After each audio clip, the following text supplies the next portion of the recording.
Good morning, future CAs. So today we are here with lecture number 4 of chapter number 1 for CA inter audit. ठीक है, तो अभी last class में हमने revise किया what are the inherent limitations of audit. तो जहां पे हमने पढ़ा nature of financial reporting is such that the management make judgements, ठीक है, and those judgements might be subjective and that might involve uncertainties. तो कि जो जजमेंट करा है मैनेजमेंट ने लास्ट ईयर जजमेंट किया कि प्रोविजन नहीं बनना चाहिए, बट एक्चुअली में प्रोविजन बनना चाहिए था। तो those judgements are subjective and auditor might not be able to basically always give a true and fair opinion कि financial statements are correct। मतलब उसने opinion दिया होगा true and fair opinion, but फिर भी वो गलत हो गया because there are inherent limitations of audit। फिर हमने एग्जांपल पढ़ा जहां पे मैनेजमेंट ने कंट्रोल बनाया कि बैकग्राउंड चेक होगा, या फिर जब सामान आएगा तो जो सामान रिसीव करेगा वो बंदा उस पर साइन करेगा और उस पर स्टैंप मारेगा, राइट। बट सामान आया नहीं तब भी उसने स्टैंप मार दी और साइन कर दिया और अकाउंट्स डिपार्टमेंट वाले बंदे के साथ कोल्यूड करके पेमेंट प्रोसेस कर दी, राइट। तो उस केस में basically there are some inherent limitations of audit. फिर हमने बोला nature of audit procedures is such कि हम टेस्ट चेक बेसिस पे काम करते हैं, हम सैंपल बेसिस पे काम करते हैं। पर फर्दर हम किसी की सर पे बंदूक रख के डेटा नहीं निकलवा सकते, ठीक है। तो there are also legal limitations to it. फिर मैनेजमेंट क्या पता डिसऑनेस्ट हो, मैनेजमेंट हमसे कुछ छुपा रही हो, राइट। तो मैनेजमेंट में be engaging in concealing fraud by designing and sophisticated and carefully organise scheme. तो जिसमें हमने एग्जांपल लिया कि उसने एक डेटर था 100 रुपए का, उसको राइट ऑफ मार दिया और जो 100 रुपए आए थे उसको अपनी जेब में डाल दिया, ठीक है। तो पहले राइट ऑफ मारा, अब क्या रीजन दिया ऑडिटर को रीजन दिया कि ये 365 दिन से ऊपर का डेटर है इसलिए हमें इसे राइट ऑफ करना है। तो ऑडिटर भी अग्री हो गया, लेकिन वो 100 रुपए एक्चुअल में रिसीव करके अपनी जेब के अंदर डाल दिए, ठीक है। अब कुछ बहुत केसेस ऐसे भी होते हैं जिसमें रिलेटेड पार्टी रिलेशनशिप ही आइडेंटिफाई नहीं कर पाता, मतलब बेसिकली मैनेजमेंट ऑडिटर को बताती नहीं है कि ये रिलेटेड पार्टी रिलेशनशिप्स है। तो फिर हमने बोला there are multiple things. Audit has got some inherent limitations due to the nature of the financial reporting, due to the nature of the audit procedures. फिर हमने बोला audit is not in the nature of investigation. Obviously बात है आपको timely manner में reporting करनी पड़ती है. So you have got 60 days from the end of the financial year for listed companies to submit the annual audited financial results, right? So abhi basically you have to be timely manner, you have to submit it in a timely manner, and so timeliness of financial reporting and the decrease of the relevance of information over a period of time, ठीक है। अगर आप थोड़ा जितना ज्यादा late होते जाओगे उस फिनेंशियल इंफॉर्मेशन की जो इंपॉर्टेंस है वो रेलेवेंस जो है वो खत्म होती जाएगी। फिर हमने पढ़ा future events might lead to some inherent limitations of audit, like Nokia का हमने एग्जांपल लिया है इसमें। तो ये फिर एक केस स्टडी हमने सॉल्व करी and today we are here to start with our topic what do you mean by the term engagement. Engagement मतलब क्या होता है, ऑडिटर और क्लाइंट के बीच में एक ऐसा फॉर्मल एग्रीमेंट जिसमें ये बोला गया कि आपको ऑडिट करना है। तो engagement means an arrangement to do something in the context of auditing. It means a formal agreement between the auditor and the client under which the auditor agrees to provide auditing services। ये किस engagement जो होता है, it's a agreement between the client and the auditor that the auditor will be providing the auditing services। अब इसको हमें से किसी लेटर में लिखना पड़ता है what is the terms of our audit engagement, ठीक है। तो ऐसे 210 जो कि है agreeing the terms of an audit engagement, हम उसमें भी इसके बारे में पढ़ेंगे। तो बेसिकली एक लेटर में इसे लिखा जाता है what is the formal agreement between the auditor and the client is set out in terms of a letter called as engagement letter, जो कि ऐसे 210 से गवर्न होता है, ठीक है। अभी दो टाइप ऑफ ऑडिट होते हैं, एक इंटरनल ऑडिट होता है, एक एक्सटर्नल ऑडिट होता है, ठीक है। इंटरनल ऑडिट में क्या होता है, बेसिकली कंपनी की प्रोसेसेस के अंदर कुछ अगर कुछ दिक्कतें होती है उसको फाइंड आउट किया जाता है और उसके अराउंड कंट्रोल्स लगाए जाते हैं, ठीक है।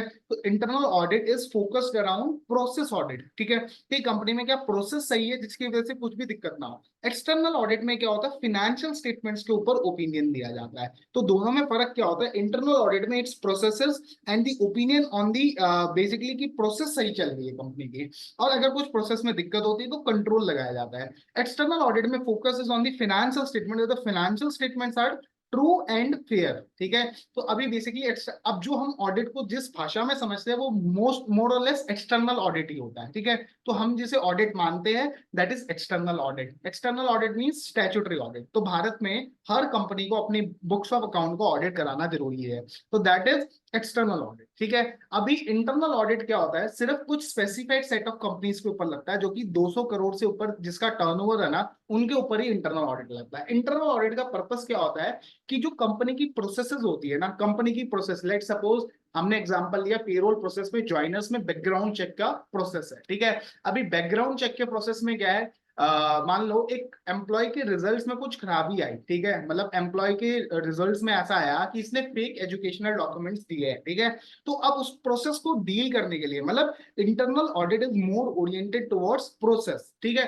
External audit is oriented towards financial statement. So the purpose of external audit engagement is to enhance the degree of confidence of the intended users, किसका, of financial statement। Very important word is financial statement। तो confidence बढ़ाता है ये users का, किसमें, financial statement में, ठीक है।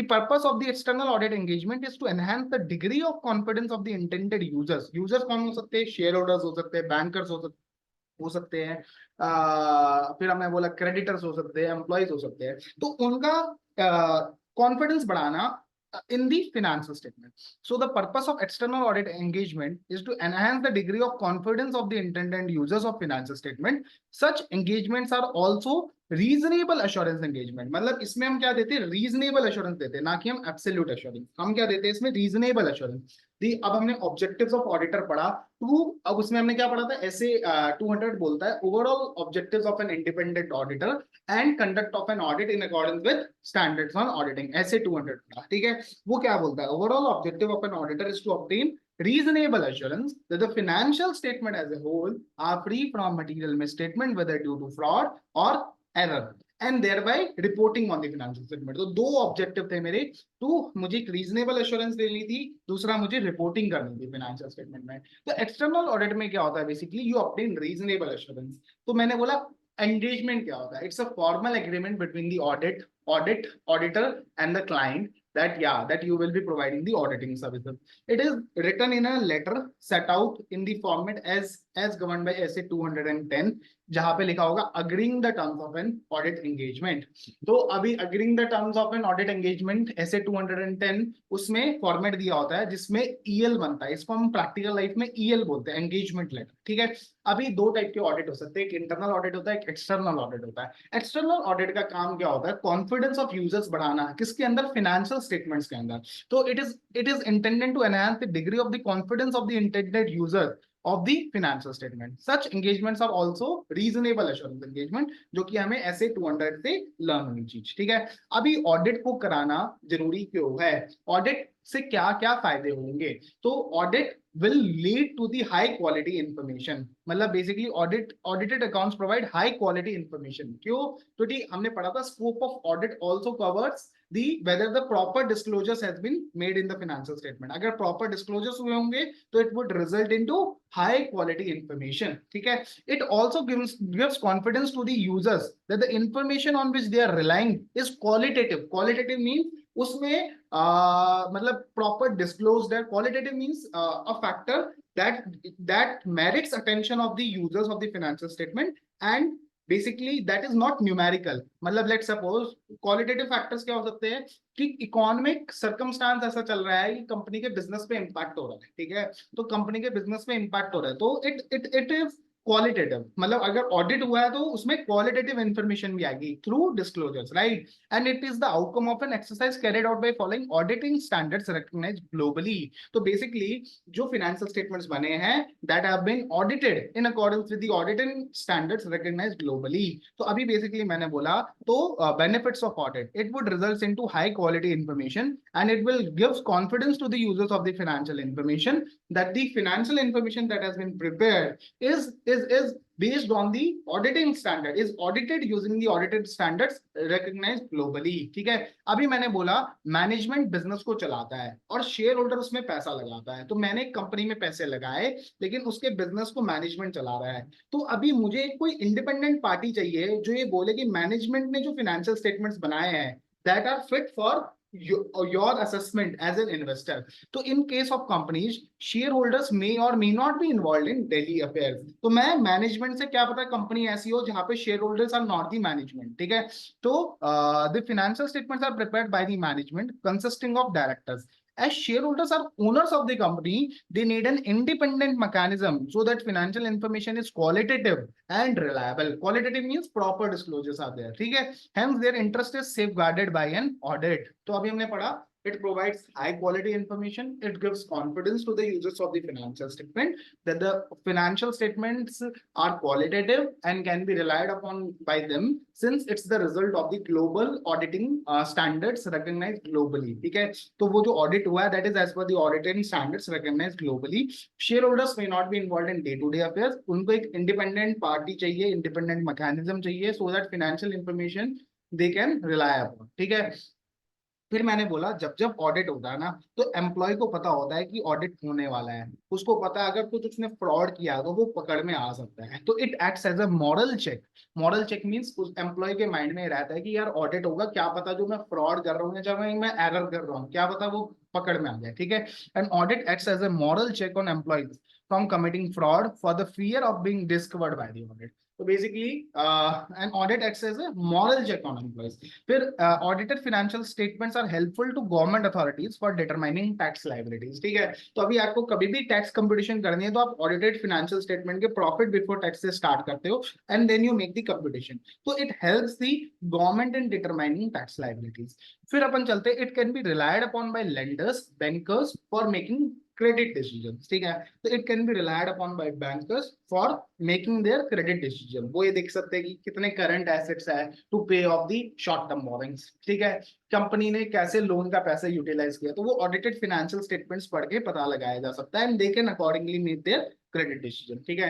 एंड ऑडिट में ऑल्सो डिटेक्ट फ्रॉड और एरर और बोथ, ठीक है। मतलब ऑडिट कैन डिटेक्ट फ्रॉड भी डिटेक्ट कर सकता है, एरर भी डिटेक्ट कर सकता है और दोनों भी कर सकता है, तो ठीक है।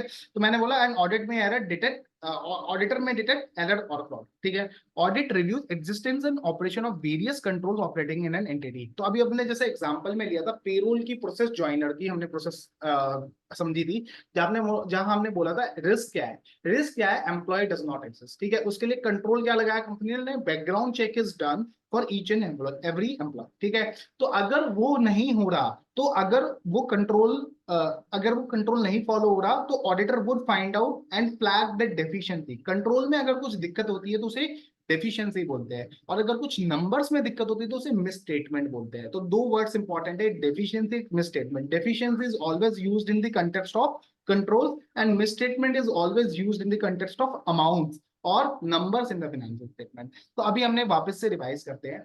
तो बेनिफिट्स ऑफ ऑडिट क्या है, it provides high quality information.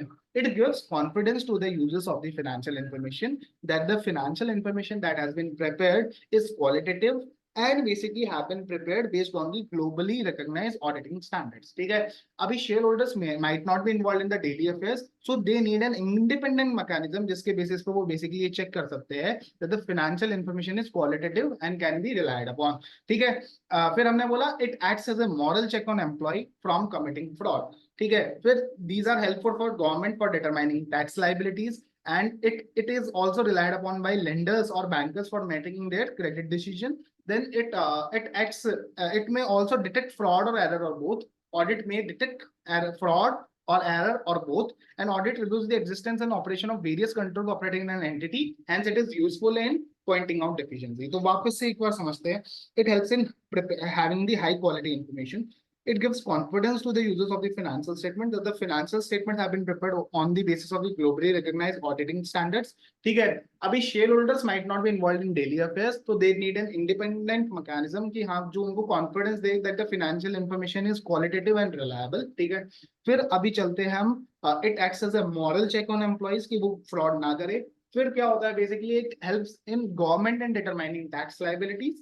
फिर हमने क्या बोला, it can be relied upon by lenders for making their credit decision. It may help in detecting fraud और error of both and audit reviews the existence and operation of the various control. Hence, it may help in pointing out the deficiencies of the internal control. जहाँ पे हमने example लिया, payroll की process है, risk क्या है, employ does not exist, जिसके लिए कंपनी ने कंट्रोल बना रखा है. बैकग्राउंड चेक में बेसिकली ये देखा जाता है कि क्या वो बंदा कहाँ पे काम करके आया है, क्या उसका एम्प्लॉय डेटाबेस सही है या नहीं है, क्या उसकी एजुकेशनल प्रोफाइल सही है नहीं है, क्या कभी वो क्रिमिनल एक्ट में इन्वॉल्व तो नहीं था. तो बेसिकली बैकग्राउंड चेक किया जाता है. अगर वो प्रोसेस नहीं फॉलो हो रही कंपनी में तो auditor might flag that control deficiency. ठीक है, तो अभी हमने यहाँ तक हमने बेनिफिट्स ऑफ ऑडिट पढ़े.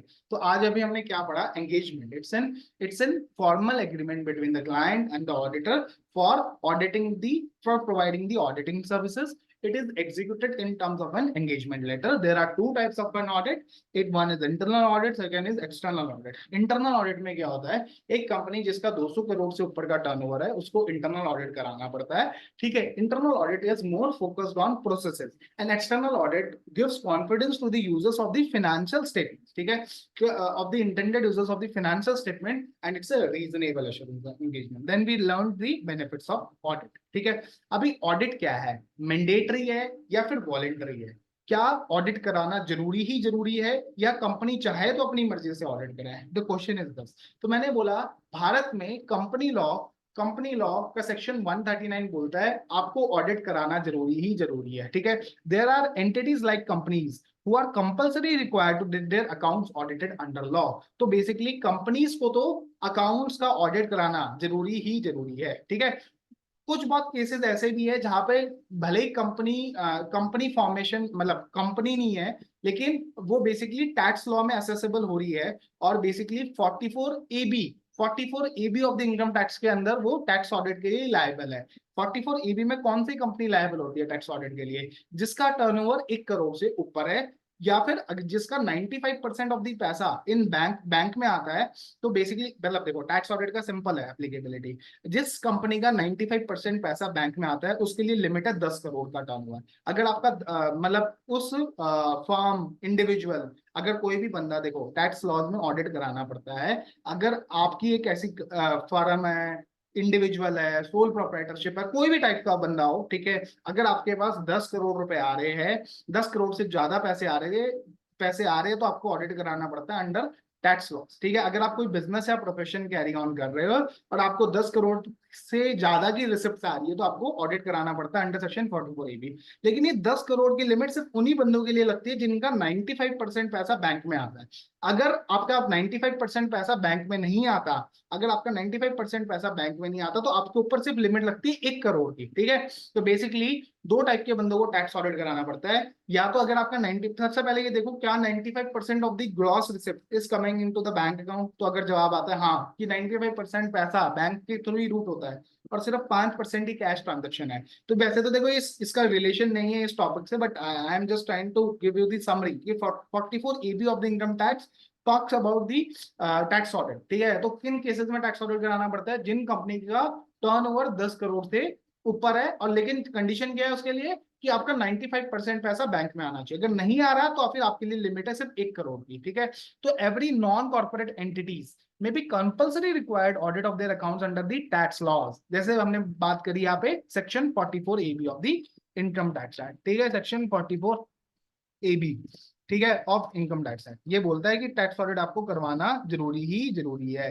तो इसके बारे में हमने समझा. For example in India every person is required to get the accounts audited if turnover crosses certain threshold limit. अभी जो मैंने आपको बताया कि अगर 95% पैसा बैंक में आता है तो लिमिट है 10 करोड़, अदरवाइज लिमिट है 1 करोड़. ठीक है, तो बेसिकली आपको इनकम टैक्स लॉ के अंदर ऑडिट कराना पड़ता है. तो बेसिकली हमने दो टाइप्स ऑफ बंदे पढ़े जिसके अंदर ऑडिट कराना मैंडेटरी है. एक तो हमने पढ़ा कंपनी, दूसरा हमने पढ़ा कुछ नॉन कॉर्पोरेट एसएससीज जिनको टैक्स लॉस के अंदर ऑडिट कराना मैंडेटरी है. ठीक है, फिर हमने एग्जांपल में पढ़ा कि कुछ स्कूल्स हो सकती है जिनको गवर्नमेंट ने ग्रांट दी है. ठीक है, गवर्नमेंट ने ग्रांट दी है तो ऑब्वियस सी बात है कि गवर्नमेंट ने पैसा दिया है तो वो आपसे बोलेगा कि आप मुझे ऑडिटेड फाइनेंशियल स्टेटमेंट दो उसे. ठीक है, it is also possible that some entities like schools, hospitals may be required to get their accounts audited for the purpose of obtaining grant or assistance from the government. तो अगर आपको grant लेनी है तो आपको बेसिकली ऑडिटेड फाइनेंशियल स्टेटमेंट्स देना पड़ेगा.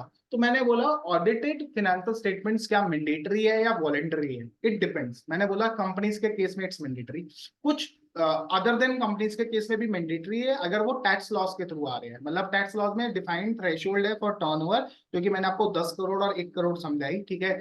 अगर वो ब्रीच होती है तो आपको टैक्स ऑडिट कराना मैंडेटरी है, ठीक है।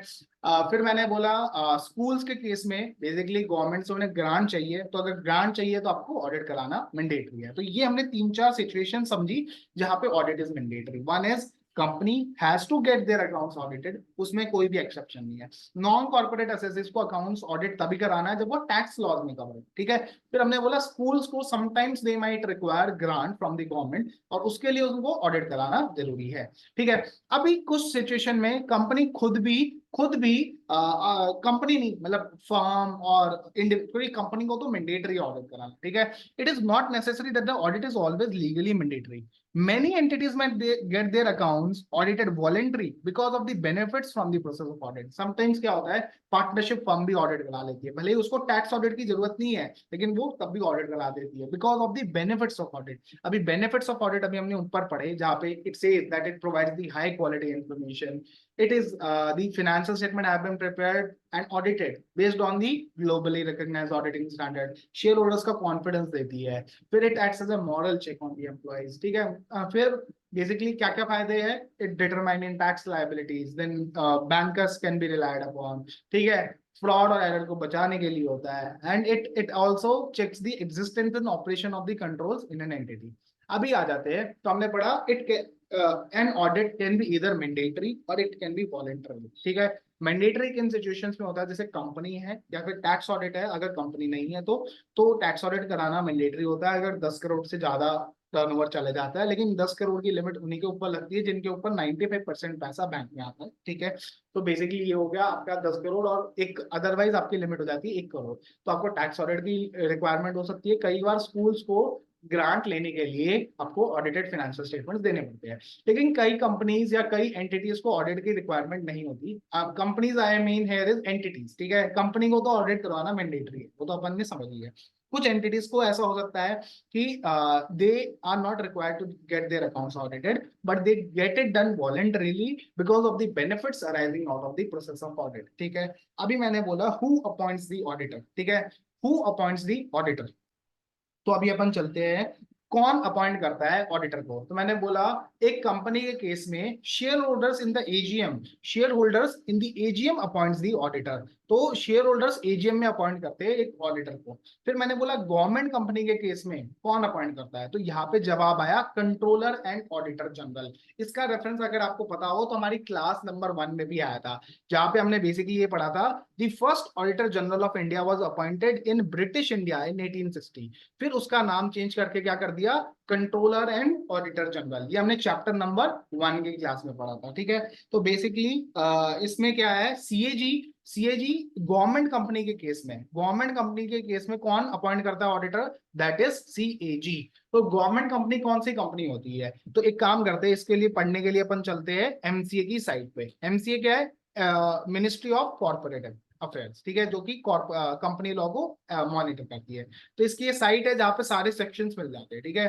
तो अभी मैं आपको एक सेक्शन नंबर 2 में ले चलते हूँ, जहाँ पे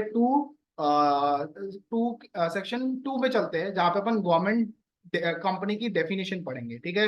तो 2 क्लॉज 51 है आई गेस, जहाँ पे गवर्नमेंट कंपनीज को डिफाइन किया हुआ है। गवर्नमेंट कंपनीज चलते हैं 2 क्लॉज 51 नहीं, 2 क्लॉज गवर्नमेंट कंपनीज, हाँ 2 क्लॉज 45, ठीक है। Government company means any company in which not less than 51% of the paid up share capital is held by the central government or by any state government or the governments or partly by the central government and partly by one or more state governments and includes a company which is a subsidiary company of such a government company। तो एक government company क्या होती है, एक government 2 clause 45 क्या बोलता है, एक गवर्नमेंट कंपनी को डिफाइन करता है। वो बोलता है अगर सेंट्रल गवर्नमेंट ने या स्टेट गवर्नमेंट ने या दोनों ने मिला के 51% या उससे ज्यादा की होल्डिंग रखी है एक कंपनी में, तो वो गवर्नमेंट कंपनी हो जाती है और उसकी सब्सिडरी भी एक गवर्नमेंट कंपनी है। तो गवर्नमेंट कंपनी की सब्सिडरी भी एक गवर्नमेंट कंपनी, ठीक है। तो बेसिकली इन केसेस में क्या करता है, CAG will appoint the auditor, CAG will appoint the auditor. तो मैंने बोला कंपनीज के केस में, नॉर्मल कंपनीज के केस में अब shareholders in the AGM appoints the auditor, but in case of government companies, since the shareholding is held by the President of India, ठीक है, सेंट्रल गवर्नमेंट का जितना भी पैसा है that comes under the supervision of President of India. So President of India has designated a body called Controller and Auditor General of India, who would appoint in case of government companies. Firm के case में कौन appoint करेगा? Partners of the firm, ठीक है. और कई बार ना special audits होते हैं under GST law and under tax law. Section 66 के अंदर जीएसटी के स्पेशल ऑडिट होता है, ठीक है, और सेक्शन 142 के अंदर इनकम टैक्स के स्पेशल ऑडिट होता है. तो इसमें क्या होगा, जो रेस्पेक्टिव गवर्नमेंट अथॉरिटी आपको अपॉइंट कर रही है ना, बेसिकली मतलब जैसे जो जीएसटी ऑफिसर या जो इनकम टैक्स ऑफिसर आपको अपॉइंट, बेसिकली वही आपको अपॉइंट करेंगे. तो बेसिकली बहुत सिंपल है. मैंने बोला हु अपॉइंट्स एन ऑडिटर, मैंने बोला कंपनी के केस में generally shareholders in the AGM. फिर मैंने बोला गवर्नमेंट कंपनी के केस में it's controller and auditor general of India. इसका रीजन क्या है कि जो गवर्नमेंट कंपनी की होल्डिंग है that is in the name of president of India, and president of India has authorised controller and auditor general of India to appoint the auditors. Firm के case में it's the partners who appoint the auditor. Special audit under section 66 या फिर under section income tax. तो इसमें हमने पढ़ा basically it's the government authority who is authorised to have the special audit conducted under section 66 और 142 of the income tax appoint the auditor. अभी basically क्या होता है, जिसने आपको अपॉइंट किया आप उसी को अपनी रिपोर्ट दोगे, ठीक है. तो to whom the report is submitted by an auditor. तो आंसर इज वेरी सिंपल, जिसने आपने अपॉइंट किया उसको आप एड्रेस करोगे, राइट. तो बेसिकली आप कंपनीज के केस में आपकी जो रिपोर्ट एड्रेस होगी वो शेयर होल्डर्स को होगी, ठीक है. The outcome of an audit is a written audit report in which the auditor expresses an opinion. The report is submitted to the person making the appointment. In case of companies, these are shareholders, and in case of a firm, to partners who have engaged in. ठीक है. तो basically government company के case में भी appointment भले ही CAG कर रहा हो, but it will be address to the shareholders of the company for a reason, because CAG is doing it on behalf of the shareholder. Shareholder कौन है? Central government. Central government president को nominate किया, president ने CAG को power दे दी, ठीक है. तो basically it will be address to the shareholders of the company. तो बेसिकली अभी मैं अगर इसी चार्ट को ऐड करते हैं, to whom the report will be address, to whom the report is submitted. तो मैंने बोला to whom the report is submitted, बहुत सिंपल है, to whom report is submitted. Let us answer this question, ठीक है. तो मैंने बोला बहुत सिंपल है, चलो चलो चलो let's try to make this answer, ठीक है. let's second, ठीक है, डन. यहाँ पे कौन होगा? शेयर होल्डर्स, ठीक है. यहाँ पे भी कौन होगा? शेयर होल्डर्स ही होंगे. ये इंपॉर्टेंट पॉइंट है, ठीक है. यहाँ पे क्या होगा? पार्टनर्स, यहाँ पे पार्टनर्स हो जाएंगे. It will B government authority. तो बेसिकली आपको समझ आया कॉन्सेप्ट कि भले ही अपॉइंटमेंट सीएजी कर रहा है, लेकिन आपकी रिपोर्ट किसको एड्रेस होगी? शेयर होल्डर्स को. अब इसके लिए अपन एक एग्जांपल चलते हैं. अपन लिखते हैं एचपीसीएल की बैलेंस शीट, ठीक है. एचपीसीएल एनुअल रिपोर्ट, ठीक है. एनुअल रिपोर्ट 2022-2023, ठीक है. अभी हिंदुस्तान पेट्रोलियम की एनुअल रिपोर्ट अभी हमने खोल लिया. इट्स अ गवर्नमेंट कंपनी जहाँ पे basically 51% is held by the government, ठीक है. अभी चलते हैं इसकी, अपन सबसे पहले पढ़ते हैं इसका. एक सेकेंड, 1 सेकेंड.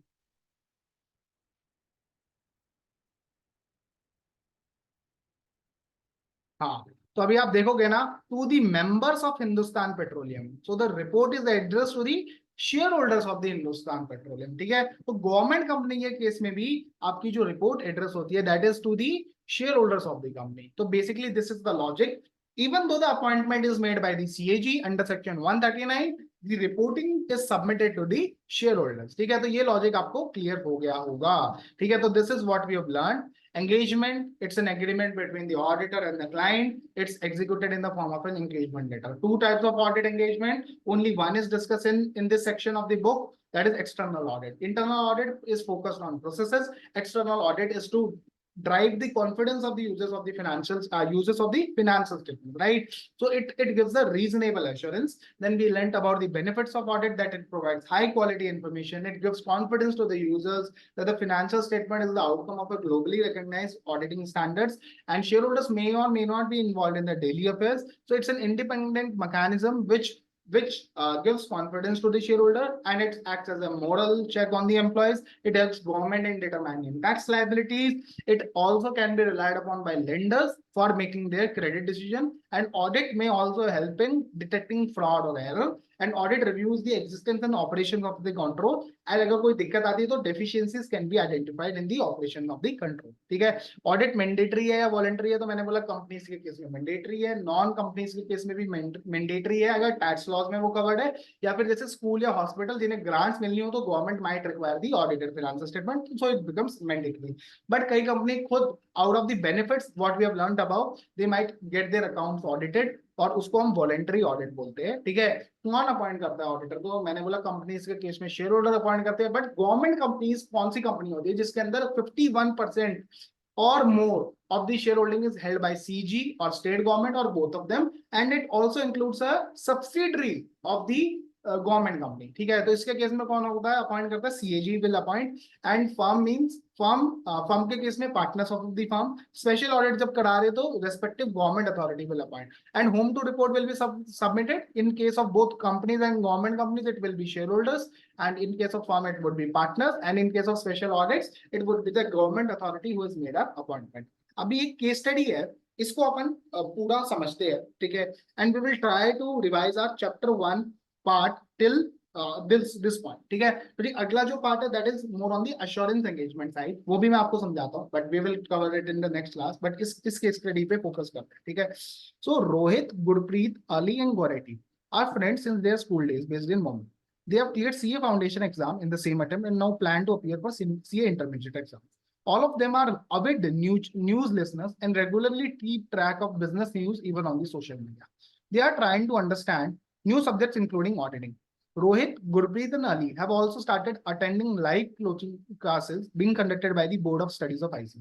तो बोर्ड ऑफ स्टडीज बहुत अच्छी क्लासेस कंडक्ट करते हैं, तो ये तीनों बंदे वही जा रहे हैं। ठीक है, Goretti has not been able to join live coaching classes yet, तो अभी इसने क्लास ज्वाइन नहीं कर पाई है, ये कहीं घूम रही है अभी। ठीक है, however she plans to catch up with her friends very soon. Ali had also join the classes but he had skipped some lectures, वो उसने ज्वाइन तो कर ली बट क्लास में आता नहीं है। अली को थोड़ा घूमना घूमना पसंद है, और गोरेती फैमिली ट्रिप पे गई है। चलो ठीक है जी। During one informal get together, अब ये मिले किसी संडे को, their discussion centre around new subject of auditing. अभी वो ऑडिटिंग के बारे में डिस्कस कर रहे हैं। They discuss many things regarding it's nature, scope, benefits and other general practical issues. ठीक है, Goretti was regular in keeping track of the audited results of the companies being published in reading newspapers. Her view was that the audited financial statement of the company gives 100% guarantee. तो मैंने क्या बोला, it's not an absolute assurance, it's a reasonable assurance, and reasonable assurance is a high level of assurance, but it's not a guarantee. ठीक है, तो it's not a 100% guarantee. ठीक है, तो ये wording इसकी सही नहीं है। It is the main reason behind so much reliance upon auditing. But she could not understand why wrongdoings in financial matters have been discovered after many years have gone by. तो वो हैरान ये थी कि यार उसको तो ऐसा लग रहा था ऑडिटेड फाइनेंशियल मींस 100% गारंटी, लेकिन वो सरप्राइज ये थी कि अगर 100% गारंटी है तो फिर ये दिक्कतें क्यों आती है कंपनीज में। ठीक है, अगर 100% गारंटी दे रहा है ऑडिटेड फाइनेंशियल स्टेटमेंट, तो why there are some matters which are discovered after after so many, मतलब कुछ ना कुछ न्यूज आती रहती है राइट, कि इस कंपनी में ये हो गई, ये फ्रॉड डिटेक्ट हुआ राइट। तो but why does it happen when the audited financial statements are 100% guarantee, ये इसके माइंड में कंफ्यूजन चल रही है अभी। ठीक है, Ali also concurred with her view. तो बेसिकली अभी ये दोनों क्लासेस में आ नहीं रहे, तो इन्होंने सोचा 100% गारंटी मिलती है ऑडिट से।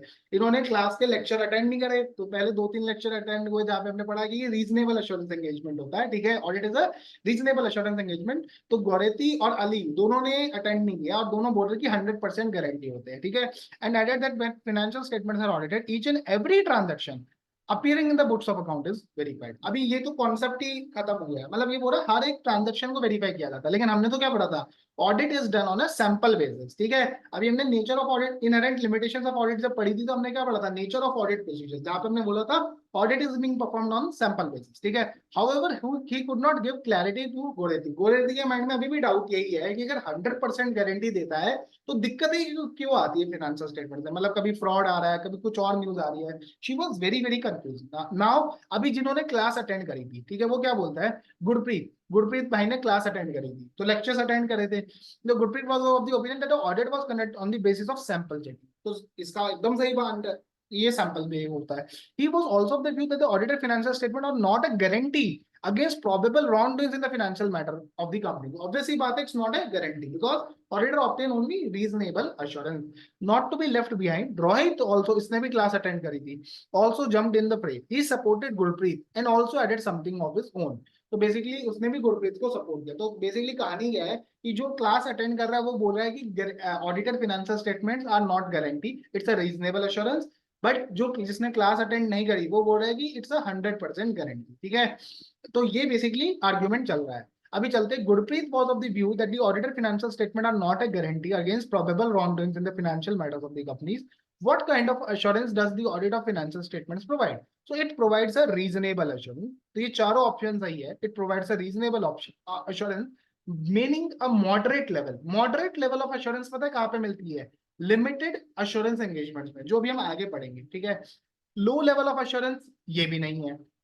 It is a reasonable assurance engagement. It means a high level of assurance, but it's not an absolute level of assurance. So the option point number C is correct. It means a reasonable assurance engagement. It means a high level of assurance, but it's not an absolute level of assurance. ठीक है, अभी चलते हैं अगले question पे.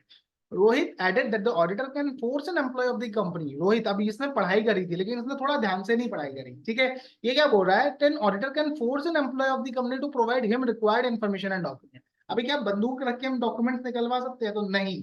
तो no, he can not do so. He can only request for providing information and with necessary information and document, but it can not be forced by him. तो ये आंसर सही है, जहां पे हमने बेसिकली ये पढ़ा था कि basically auditor can not, there are basically inherent limitations of audit में हमने ये पॉइंट पढ़ा था कि there are some legal limitation. Management may not provide complete information as requested by auditor. There is no way by which auditor can force management to provide complete information. ये वाला हमने किस में पढ़ा था? इनहेरेंट लिमिटेशंस ऑफ ऑडिट में पढ़ा था. तो ये आंसर सही हो गया. Ali had lessened in one of the classes that audit covers all the aspects of an entity and concluded that each and every transaction of the entity is verified by the auditor. तो अभी हमने क्या पढ़ा? Scope of audit जब हमने ऊपर पढ़ा तो हमने पढ़ा it covers all the aspects of an entity, but एक पॉइंट इंपॉर्टेंट था which is relevant to the financial statement. ये भाई ने इस पॉइंट को मिस कर दिया. तो basically we cover all the aspects of the entity, but we cover only those aspects of an entity which are relevant to the financial statements. ठीक है, which are relevant to the financial statements. Hello, yeah. So which are relevant to the financial statement. तो basically इसकी mind में confusion चल रही है. Covers all the aspects of an entity which are it covers all the aspects of an entity. Ali ऐसा बोल रहा है. Which of the following is appropriate in this regard?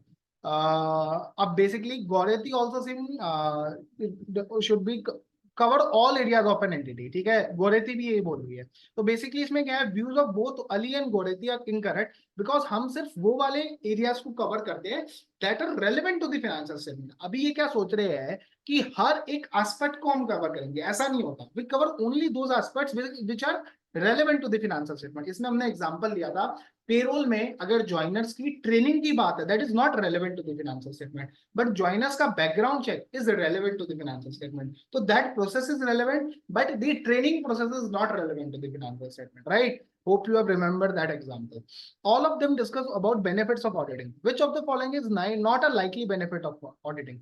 Errors of frauds may be discovered. ठीक है, government authorities can make use of audited accounts. Tax determine कर सकता है. It can be helping in bringing out deficiencies. ठीक है, perfect. But ये वाला option सही नहीं है. Since auditing is connected to future events, audited information can be easily relied upon by users. So it is an inherent limitation of audit. ठीक है, जहां पे हमने बोला since auditing is concern to future event, it is auditing is related to future events, audited information might not be, it can be easily relied upon. मतलब basically there are some inherent limitations of audit. तो fourth का A point is the right answer, right? Then Gorethi told her friends that she had read a news report about how a company had misled its auditor by producing some fabricated documents. तो मैंने बोला auditor is not an expert in the authentication of the document. ठीक है, which of the following statement seems to be appropriate? Auditor has to conduct audit by exercising professional skill. Obviously बात है, उसको दिखना चाहिए कि agreement signed है, agreement dated है, किस पार्टी ने साइन किया. He has to exercise his professional skill, but he is not an expert in discovering genuineness of document.